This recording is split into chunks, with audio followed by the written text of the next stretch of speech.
Another member of the Spitfire Factory team with a passion for history is Ground Crew Chief Ray. Today, he's going to meet someone who did a similar job 70 years ago. We're going to meet Gladys Unsworth today. I'm not quite sure what to expect with her today because she's a female flight engineer from the Second World War, and I never even knew they existed. Their day-to-day job was getting those aircraft ready, getting those aircraft safe, because ultimately it was their responsibility to make sure that that aircraft was 100% combat ready.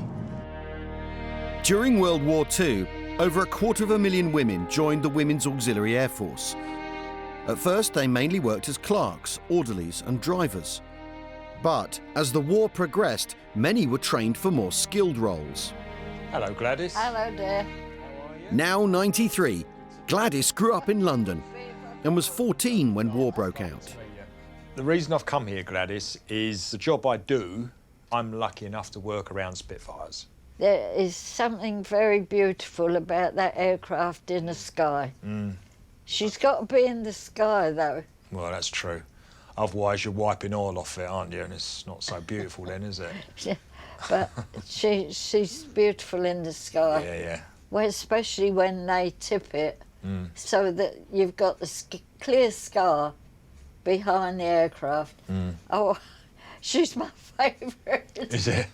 They're not so beautiful when you're wiping all the oil off They're not. Gladys used every trick in the book to get the best out of the Spitfire. We were washing the underside of the Spits with fuel. You were cleaning the undersides of Spitfires with fuel to make them go faster, to make them more going through the air quicker. And the petrol dropped into your eyes. They leak like a sieve, don't they? We used to say it made your eyes sparkle from when you went out at night. They didn't even give us goggles. No. Well, I don't get goggles either, so we haven't moved on a bit.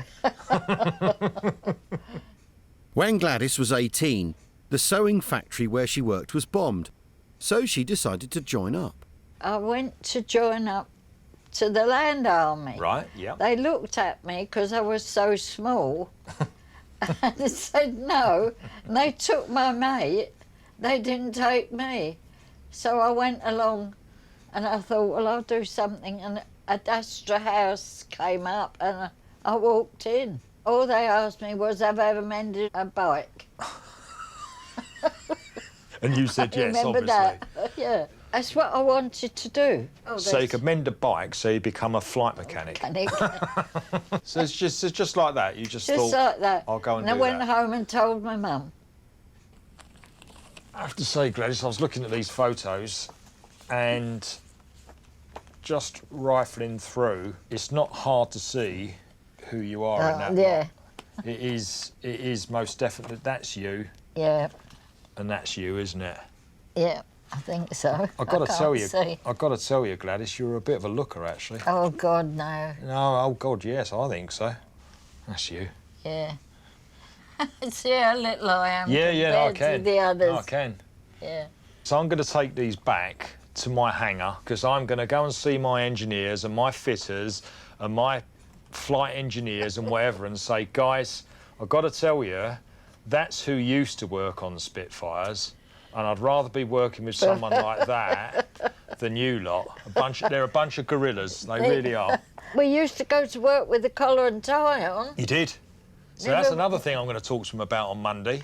Come on, boys, get in a collar and tie. Gladys did. Look, you look great. In 1944, Gladys was posted to RAF Hawkinge in Kent, servicing planes flying missions over France and Germany.